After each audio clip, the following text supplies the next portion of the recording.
Okay, podcast people. Welcome to $1 Million Minds. I'm about to give y'all the game on a whole lot of things. All you gotta do is sit back, sit tight, listen, pay attention, and we're gonna get this shit right. First thing I'm gonna talk about is credit. Credit is a huge factor in everything. If you ever paid attention to a lot of the rich people always use other people's money to make money.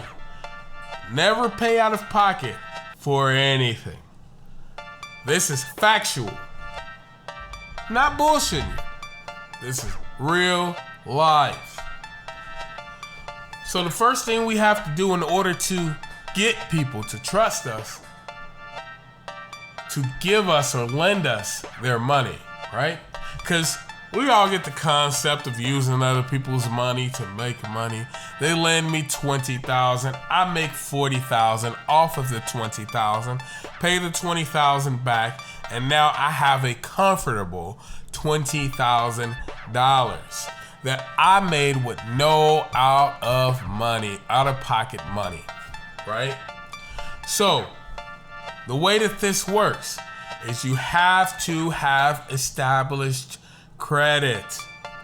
For a lot of you people that don't know what established credit is your credit history. Credit history meaning things that you've purchased but made payments on, bills, and etc.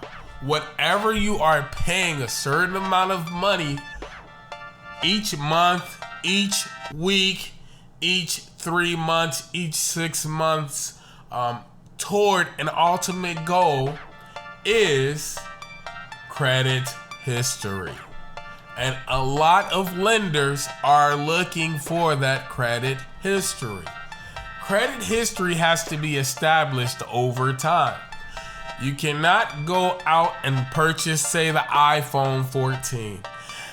You make payments on it for 3 months and then you pay it off. That is not credit history. Credit history is to determine that each month you are going to be able to come up with an unspecified amount of money towards an ultimate goal. So, with that being said,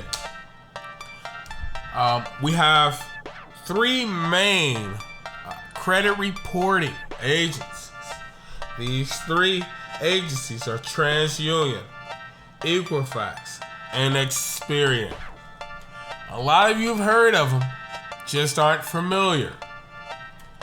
It's really simple to figure out what your TransUnion, Equifax, and Experian credit report is. For instance, Credit Karma.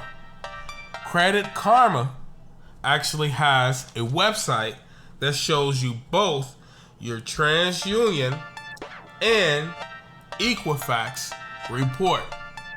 Experian in itself has a website that shows you all 3 for a fee. So, without further ado, let's get into credit. So a lot of us have what we call derogatory marks on our account. These derogatory marks are what will hurt you when it comes to a lender looking to lend you money. These derogatory marks have to be taken care of or in the process of getting taken care of. Now, a typical one is like a hospital bill from 5 years ago when you fell off your bike and you broke your leg. You didn't have any insurance, but you had to go to the ER. They patched you up, gave you all this morphine, gave you a whole bunch of stitches and a couple of staples, and your bill is $20,000. Not really. But what I'm saying is that is a form of derogatory marks because the hospital couldn't turn you away.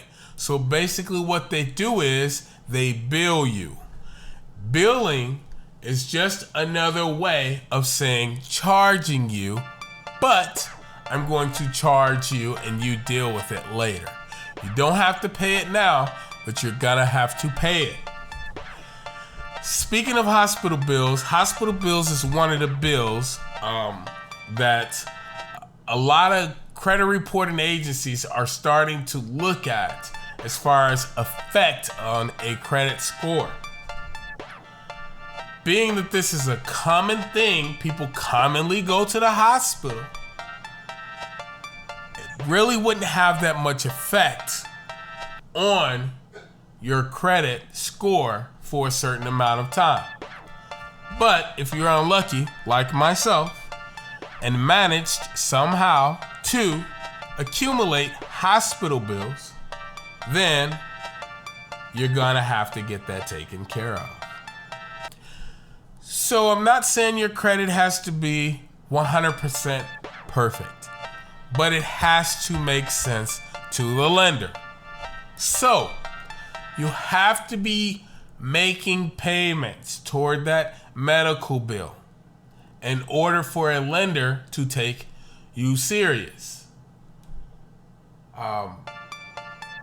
If you aren't, and the derogatory mark is just sitting on there, then it lets the lenders know that you aren't taking your finances serious. And who wants to lend money to someone who do not take their finances serious? So I used to be a fan of disputing derogatory marks. I am no longer a fan. If you do dispute your derogatory mark and you, well, let's back up some. If you dispute your derogatory marks and the credit reporting agency decides, and the institution that's billing you decide that this debt is yours, then now that debt starts over again for another 2 years before the seriousness of the debt starts to come down. So I am no longer a fan of disputing derogatory marks unless it is something that is disputable. Similar to a cable bill. A cable bill, anyone can know your name or your information. They can call in and they can be like, hey, I am Michael Edwards, and I want to get cable. I'm Michael Edwards. You can dispute that and say, that was not me. The chances of that getting removed from your credit report is about 80% out of 100. Simply put, they cannot prove that was you. You were not present. There was no ID taken, just information over the phone, typically. Now, for other derogatory marks, my suggestion would be paying them off. You also can call the person that you owe the money to and negotiate terms. Meaning, you can call the person that has that derogatory mark on your credit and ask them to pay a lower rate. So say it's $2,000. You're only able to pay $1,200. If you're not able to pay that $1,200, then the chances of you paying that $2,000 is less likely. The chances they would rather not get anything is less likely. So my suggestion would be to call that person that's billing you, that collector, and negotiate terms. Or gradually make payments. Henceforth, credit history. If you're making payments, that's credit history. Now, the next thing is we have to try not to get discouraged because of derogatory marks. And I'm saying this to say a lot of people be focused on those derogatory marks and they dam their credit. But all the while, you could be building and building and building, establishing credit, getting your credit score increased, and then when it comes time, when you're able to take care of that derogatory mark, you would have already been in a good position. So, I'm gonna go through just a couple of options here as far as increasing your credit score. Before I say this, I will say my credit score last year was at a 556. No one will lend me money. No one. And then you often get that question, well, what's the point? If nobody will lend me money, why should I give a damn? There are other options. Okay, and I am about to tell you about a couple of those options because that's factual. How can my credit become better if you refuse to lend me money so it could get better? Factual. But there are other options. First option I will mention is kick-off lending. That's KIKLENDING. Kick-off lending or kick lending. So typically how this works is basically they borrow you anywhere from $12 to $24 for the single year. So you can either pay $2 each month or a single dollar each month for a year, henceforth establishing credit history. And aside from establishing credit history, you're also increasing your credit from, can we take a guess? On-time payments. On-time payments is one of the biggest factors of your credit. Okay? Even if I lend you money, even if I see that you have money, why would I lend you money if I know once I do that, you will not pay me back appropriately? Think about it. If you lend someone some money and they tell you they'll have your money on Friday, Friday comes, you don't hear from them. Tuesday of the following week comes, you don't hear from them. Friday of the following week comes, you don't hear from them. So now you have to call, you have to follow up and figure out, hey, what's going on? And typically that person, I don't have it. Okay. So if this is what's already expected by the lender based on your payment history, they will not lend you money. You have to show on-time payments. Huge factor. Back to the point. So, kick-off lending is a very good option. It's inexpensive. They're willing to give almost anybody a chance, so long as you do your part. Make the payments, take care of your business, establish credit history, and on-time payments. The next thing I'll get into, and by the way, this podcast is going to be extremely quick. And the reason being is I'm just now getting started. I really don't have much equipment. I don't have much going on except for an idea to help people do what I'm doing, what I am now doing, what now has me at a credit score of 720. So the next option will be credit builder cards. I'm not sure if a lot of you are familiar. It was a big thing like a year ago, 2 years ago. Chime banking. Chime banking has a credit building card. This credit building card allows you an opportunity to load money on it that you are spending. So it's a credit toward yourself, which is essentially why it's called credit bill. So honestly, this is my favorite card. This card actually is what got my credit out of the mud.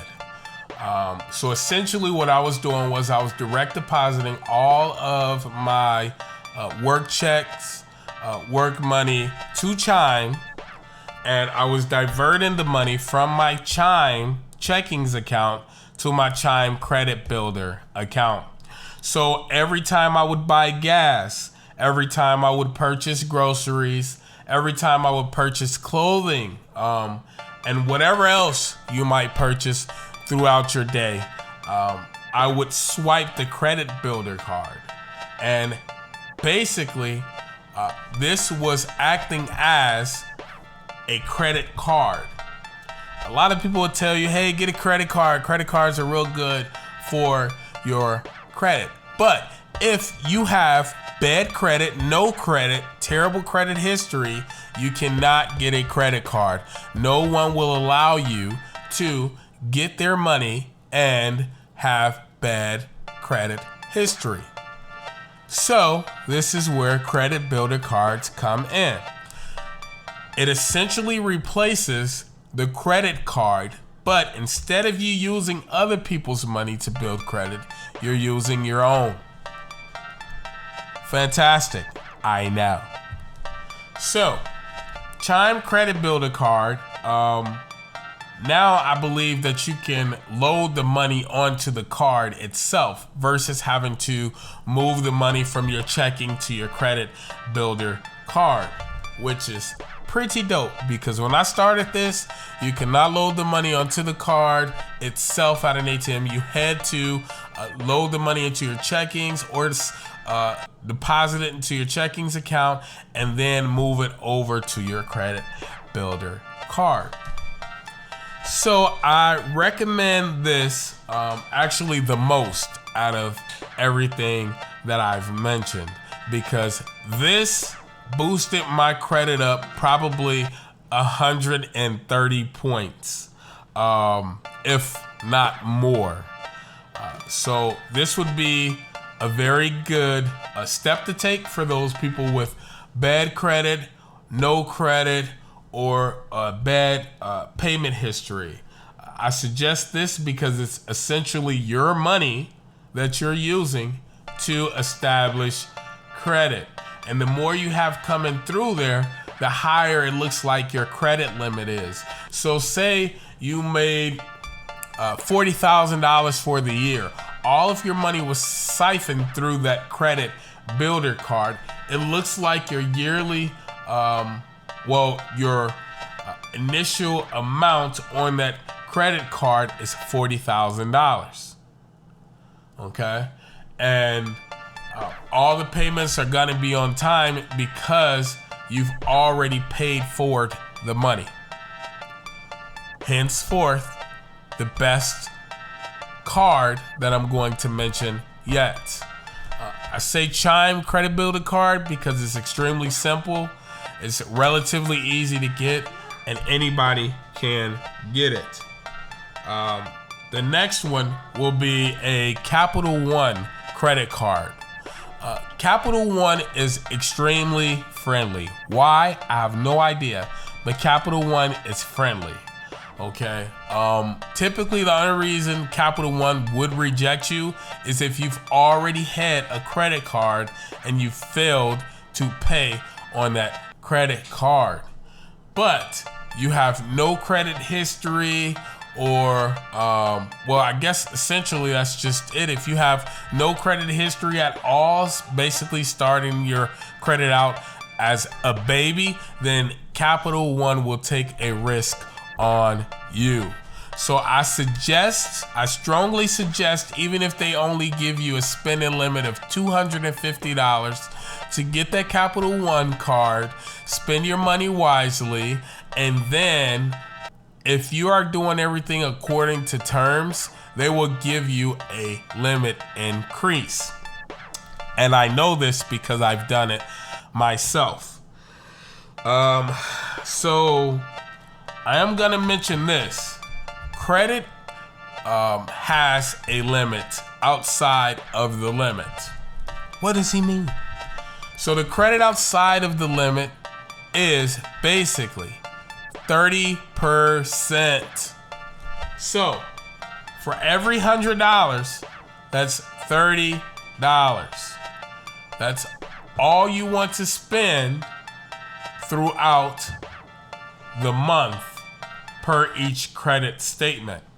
You want to spend it and then cut down on it. Spend it and cut down on it. Now, unless you're a credit guru like myself, run the credit card up, not the entire $250, but maybe $150.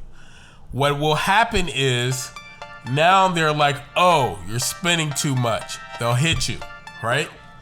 And then essentially what you do is they'll hit you for around probably 30 points.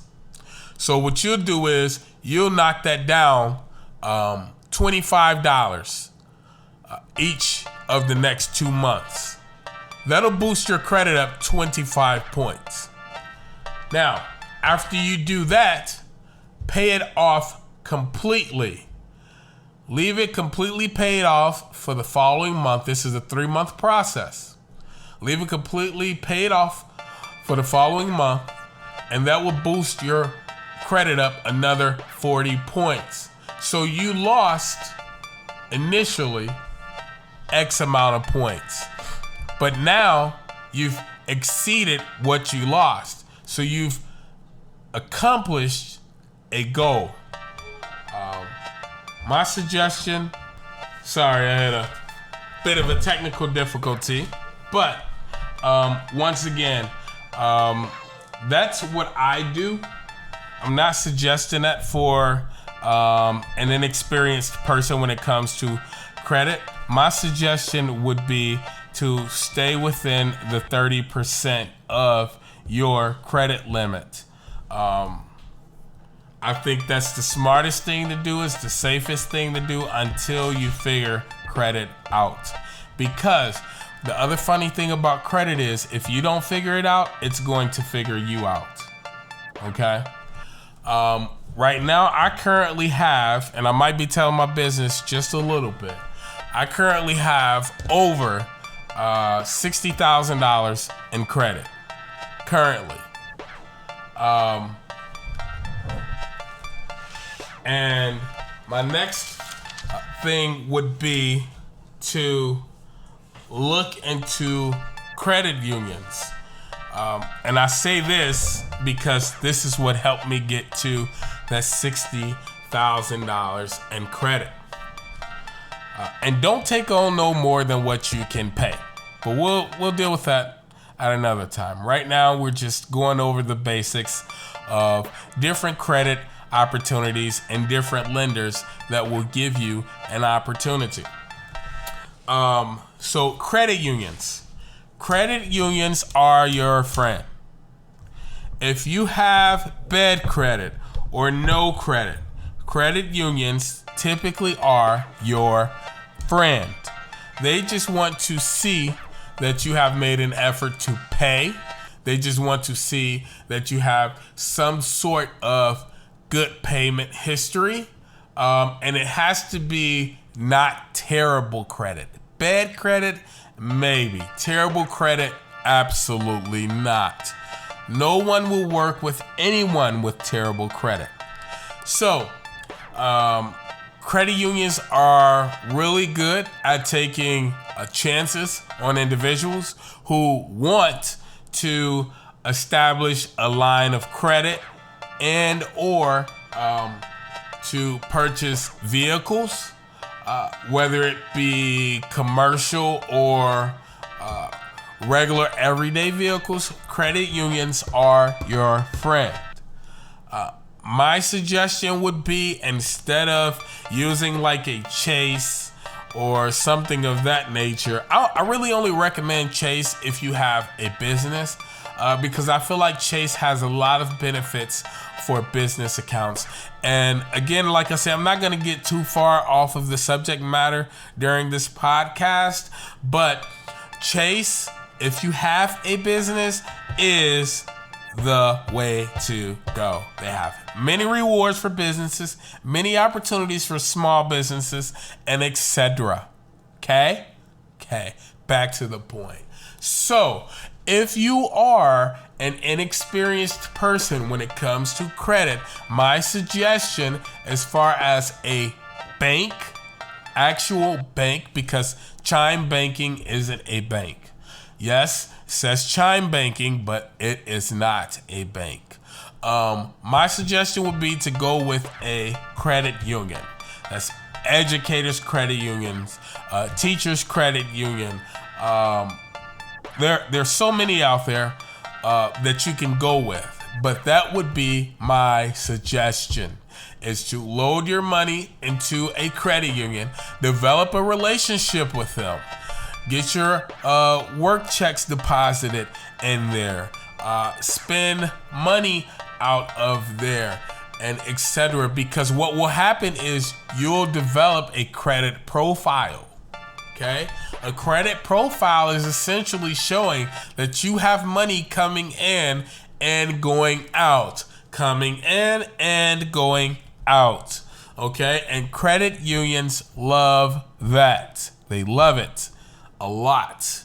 And if they can loan you some money and make money on top of the money they loan you, not to mention that they give you pretty good annual percentage ratings. Once again, we're not going to get too far away from the subject at hand. I don't want to give y'all too much just today. Annual percentage ratings is essentially just how much they're going to charge you for loaning you that money. Okay? But yeah, so back to the subject at hand. Put your money in a credit union, keep the deposits coming in, and take that money and reinvest it. Okay? Reinvest the money so you can see it coming back again. Credit unions will loan you money. Hard money. They will loan you money to put a down payment on a car. They will loan you money to put a down payment on a home. All you have to do is show that credit union that you are capable of keeping money coming in, unspecified amount, because each person's situation will be different when it comes to the particulars of getting the credit unions to lend to them. Really, that's all I got for y'all today. Hopefully I didn't bore you too much. I wanted to keep this under 30 minutes, but it looks like we're right at 30 minutes because my mic kept cutting in and out. I just wanted to get y'all started on what the basics are and what the basics look like. Going forward, we will talk a little bit more about credit. We will talk a lot more about business credit. Business credit is so underrated. So underrated. And we're going to get this figured out. So once again, thank you all for joining the $1 Million Minds podcast. And that's all the information I got for y'all today. Be sure to tune in, subscribe, because I'm going to have a lot more juice for you. Thank you.